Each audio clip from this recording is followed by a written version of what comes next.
முதல் வாசகம். உலகம் முழுவதும் என் மீட்பை அடைவதற்கு நான் உன்னை பிற இனத்தாருக்கு ஒளியாக ஏற்படுத்துவேன்.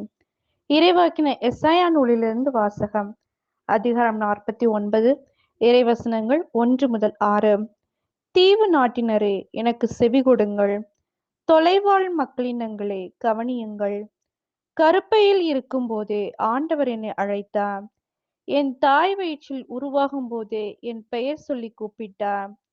என் வாயை கூரான வாள் போன்று ஆக்கினார். தம் கையின் நிழலால் என்னை பாதுகாத்தார். என்னை பளபளக்கும் அம்பு ஆக்கினார்.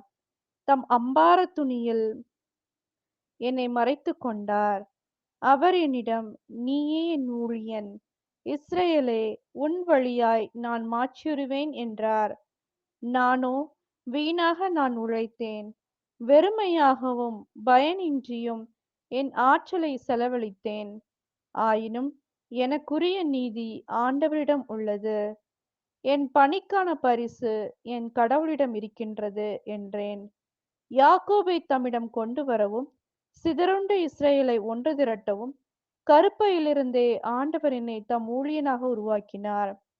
ஆண்டவர் பார்வையில் நான் மதிப்பு பெற்றவன். என் கடவுளே என் ஆற்றல். அவர் இப்பொழுது உரைக்கிறார். அவர் கூறுவது, யாக்கோபின் குலங்களை நிலைநிறுத்துவதற்கும், இஸ்ரேலில் காக்கப்பட்டோரை திருப்பிக் கொணர்வதற்கும் நீ என் ஊழியனாக இருப்பது எளிதன்றோ? உலகம் முழுவதும் என் மீட்பை அடைவதற்கு நான் உன்னை பிற இனத்தாருக்கு ஒளியாகவும் ஏற்படுத்துவேன். இது ஆண்டவரின் அருள்வாக்கு. இறைவா உமக்கு நன்றி.